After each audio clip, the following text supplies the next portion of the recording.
তৃণমূল কংগ্রেস শাসিত বীরভূম জেলা পরিষদের সভাধিপতির নিজের গ্রাম খালাপাপুরের আলামিন মিশনের পাশে পুকুর থেকে উদ্ধার কিশোরীর পচা গলা দেহ উদ্ধার। আর এই হাড় হিম করা ঘটনা ভাবলে অবাক হয়ে যাবেন। তৃণমূলের শাসনকালে চারিদিকে শুধুই রক্তবন্যা, পুলিশ দেহটি এখনো পর্যন্ত শনাক্ত করতে পারেনি। তাই পুলিশের এই ভাতঘুমের বিরুদ্ধে দাঁড়িয়ে সচেতনতার লক্ষ্যে সঠিক পদক্ষেপ ও আইনের রাস্তা বেছে নিতে ভারতীয় জনতা পার্টির বোলপুর সাংগঠনিক জেলার পক্ষ থেকে বোলপুর জেলা সভাপতি মাননীয় শ্যামাপদ মণ্ডলের নেতৃত্বে থানায় বিক্ষোভ কর্মসূচি করা হয়। সামনেই জেলাতে পা রাখবেন মুখ্যমন্ত্রী। বাংলা যখন নিজের মেয়েকে চায়, ঠিক তখনই বাংলার মায়েরা কেন এভাবে দিনের পর দিন লাঞ্ছিত, অপমানিত, খুন, ধর্ষণের শিকার হচ্ছে? কোনো উত্তর আছে আপনার কাছে মাননীয়?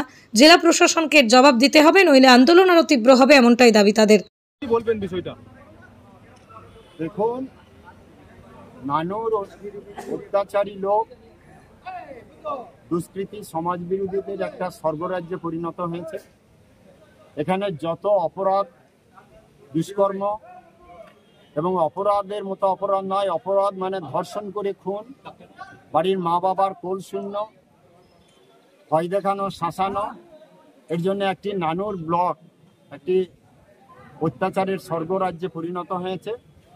আমরা ভারতীয় জনতা পার্টি এই এলাকায় হিন্দু, মুসলমান, বৌদ্ধ, খ্রিস্টান, গরিব, মধ্যবিত্ত, এসসি, এসটি সমস্ত সম্প্রদায়ের মানুষ যে কোনো দিন এই ধরনের বিপদে পড়বে তার পাশে আমরা আছি।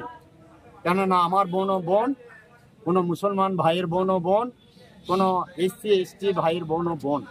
অতএব এই বোনদের অমর্যাদা, বোনদের উপর অত্যাচার, এটা আমরা কোনোদিন মেনে নেব না। তাই প্রশাসনকে আমরা 7টা দাবি রেখে আজকে একটি স্মারকলিপি দিয়েছি যে অবিলম্বে প্রকৃত দোষীদের চিহ্নিতকরণ করে গ্রেপ্তার করতে হবে, যেন নিরপরাধ মানুষকে ধরে যেন শায়েস্তা করা না হয়, সাজা দেওয়া না হয়, এটা আমরা জোর দিয়ে বলেছি।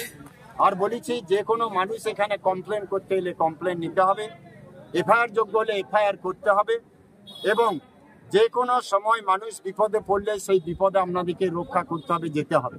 আপনারা কাজের ক্ষেত্রে রং দেখবেন, লোক দেখবেন, তারপরে কাজ করবেন, এটা চলবে না। অতএব এইরকম 7টা দাবি আজকে আমরা রেখেছি। সব থেকে জোর দিয়েছি আমরা নারী মা বোনদের সুরক্ষা অবিলম্বে নিশ্চিত করতে হবে, যে কোনো মা বোন যেন দ্বিতীয় আর এইরকম না হয়।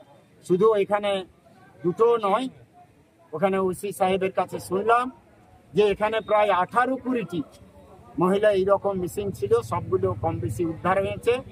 এখন এই দুটির ক্ষেত্রে এখন উদ্ধার হয়নি, ওনারা কাজ চালাচ্ছেন। কথা দিয়েছেন যে প্রকৃত অপরাধীদেরকে আমরা গ্রেপ্তার করব এবং আইনগত যা সাজা দেওয়ার ব্যবস্থা আছে সাজা দেব। এবং আমরা আজকে আশাবাদী যে প্রশাসন নিশ্চয়ই কাজ করবেন। আর না হলে এই বীরভূম জেলার নানুর ব্লক সাধারণ মানুষ, ভালো মানুষরা বসবাস করতে পারবে না।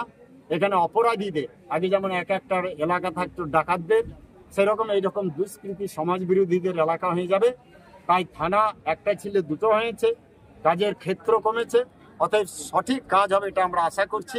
তাই আমরা ভারতীয় জনতা পার্টির পক্ষ থেকে ডেপুটেশনের মাধ্যমে আজকে এই স্মারকলিপিটা আমরা ওনাকে দিলাম। নানুর থানায় কি আইন শৃঙ্খলার অবনতি হয়েছে বলে মনে করছেন? অবশ্যই অবনতি।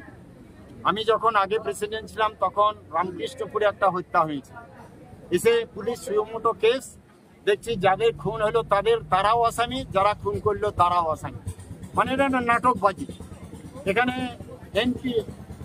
এনপিটিএস কেস, এটাকে এখানকার মুসলমান মায়েরা বলে যে পানির কেস।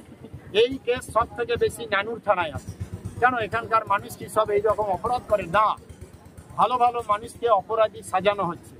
তাই নানুর থানায় দু রকম কাজ হয়, শাসক দলের একরকম, বিরোধী দলের একরকম। যারা ক্ষমতায় আছে, যাদের প্রভাব আছে তাদের একরকম, যারা সাধারণ মানুষ একরকম। এই জন্য আমরা বলেছি প্রত্যেক মানুষ যেন একভাবে কাজ পায়, প্রকৃত নিরপেক্ষ কাজ হয়, এটা আপনাদেরকে সুনিশ্চিত করতে হবে। যার দেহ উদ্ধার হয়েছে, এই খুনে কারা যুক্ত বলে মনে হচ্ছে? দেখুন, কারা যুক্ত এটা বলা আমার পক্ষে তো সম্ভব নয়। কেউ তো করেছে, কেউ তো এই অপরাধ করেছে। অতএব এটা প্রশাসনই পারে সব রকম। প্রশাসন যদি মনে করে যদি ভারতবর্ষের বাইরে মানুষ চলে যায় তাকে ধরে আনতে পারে। প্রশাসন যদি মনে করে মাটির তলায় আশ্রয় নিয়েছে, হয়তো কয়লা খনির ভেতরে, তাকেও তুলে আনতে পারে। অতএব প্রশাসন যদি সদিচ্ছা করে যে এই আসামি আমরা বের করবো এবং সাজার ব্যবস্থা করব, তাহলে অবশ্যই পারে।